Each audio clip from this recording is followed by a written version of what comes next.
Price lord. ಎಲ್ಲರಿಗೂ ಹೊಸ ವರ್ಷದ ಶುಭಾಶಯಗಳು. ಈ ಜನವರಿ 1, 2025 ದೇವರು ನಿಮ್ಮ ಜೀವಿತದಲ್ಲಿ ದೊಡ್ಡ ಕಾರ್ಯವನ್ನು ಮಾಡುವವರಾಗಿದ್ದಾರೆ.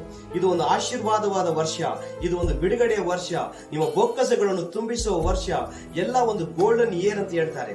ಆದ್ರೆ ಆ ರೀತಿಯಾದ ಮರುಳು ಮಾತಿಗೆ ಕಿವಿಗೊಡದೆ ಎಚ್ಚರಿಕೆಯಾಗಿದ್ದು ನಿಮ್ಮನ್ನು ಕಾದುಕೊಳ್ಳುವ ವರ್ಷವಾಗಿದೆ ಪ್ರಿಯರೇ.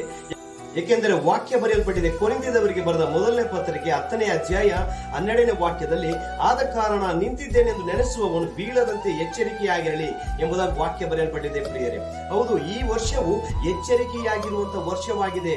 ನಾನು ನಿಂತಿದ್ದೇನೆ, ಸ್ಥಿರವಾಗಿದ್ದೇನೆ, ಕ್ರಿಸ್ತನಲ್ಲಿ ದೃಢವಾಗಿದ್ದೇನೆ ಅಂತ ನೆನೆಸುವವನು ಬೀಳುವಂತ ಸನ್ನಿವೇಶ ಉಂಟಾಗುತ್ತೆ. ಆದ್ದರಿಂದ ಎಚ್ಚರಿಕೆಯಾಗಿರಿ. ನಿಮ್ಮ ಕಿರೀಟವನ್ನು ಅಪಹರಿಸಿಕೊಳ್ಳದಂತೆ ದೇವರನ್ನು ದೃಢವಾಗಿ ಹಿಡಿದುಕೊಳ್ಳಿರಿ. ಆಶೀರ್ವಾದವು ಆದಾಮನ ಕಾಲದಲ್ಲಿ ಕೊಡಲ್ಪಟ್ಟಿದೆ. ಯಾಕಂದ್ರೆ ಅವನ್ನ ಸೃಷ್ಟಿ ಮಾಡಿದಾಗಲೇ ಈ ಭೂಮಿಯನ್ನು ಆಳಿರಿ ಎಂಬುದಾಗಿ ಅಧಿಕಾರ ಕೊಡಲ್ಪಟ್ಟಿದೆ. ಆದರೆ ಆದಾಮನು ಅದನ್ನು ಕಳೆದುಕೊಂಡಾಗ ಯೇಸು ಕ್ರಿಸ್ತನ ಮುಖಾಂತರ ಮತ್ತೆ ನಾವು ಆ ಆಶೀರ್ವಾದವನ್ನು ಹೊಂದಿಕೊಂಡವರಾಗಿದ್ದೇವೆ ಪ್ರಿಯರೇ. ಆಶೀರ್ವಾದವು ಸದಾ ಕಾಲವು ನಮ್ಮ ಜೊತೆ ಇರುವಂತದ್ದಾಗಿದೆ. ಆದರೆ ನಾವು ಅದನ್ನು ಹೊಂದಿಕೊಳ್ಳಬೇಕಾದ್ರೆ ದೇವರ ಮಾತಿಗೆ ವಿಧೇಯರಾಗಿ ನಡೆಯಬೇಕು, ಪರಿಶುದ್ಧರಾಗಿ ಜೀವಿಸಬೇಕು ಮತ್ತು ಒಂದೇ ಸಾರಿ ನಿಮಗೆ ಒಪ್ಪಿಸಲ್ಪಟ್ಟಿರುವ ರಕ್ಷಣೆಯನ್ನು ಕಾದುಕೊಳ್ಳಿರಿ. ಯಾರು ಅಪಹರಿಸದಂತೆ ಎಚ್ಚರಿಕೆಯಾಗಿರಿ.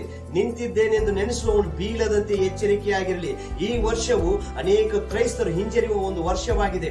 ಕ್ರಿಸ್ತನನ್ನು ಬಿಟ್ಟು ದೂರ ಹೋಗುವ ವರ್ಷವಾಗಿದೆ. ಅನೇಕ ಸಮಸ್ಯೆಗಳು, ಹೋರಾಟಗಳು ಏನೇ ಬರಲಿ, ಕ್ರಿಸ್ತನನ್ನು ದೃಢವಾಗಿ ಹಿಡಿದುಕೊಳ್ಳಿರಿ. ಆತನ ಮಾರ್ಗದಲ್ಲಿ ನಡೆಯಿರಿ. ಆತನ ಸಕಲ ವಿಧವಾದ ಆಶೀರ್ವಾದದಿಂದಲೂ ಸಕಲ ವಿಧವಾದ ಕಾರ್ಯದಿಂದಲೂ ನಿಮ್ಮನ್ನು ಅಲಂಕರಿಸಿ ಆಶೀರ್ವದಿಸಿ ನಿಮ್ಮನ್ನು ನಡೆಸುವವರಾಗಿದ್ದಾರೆ. God bless you all.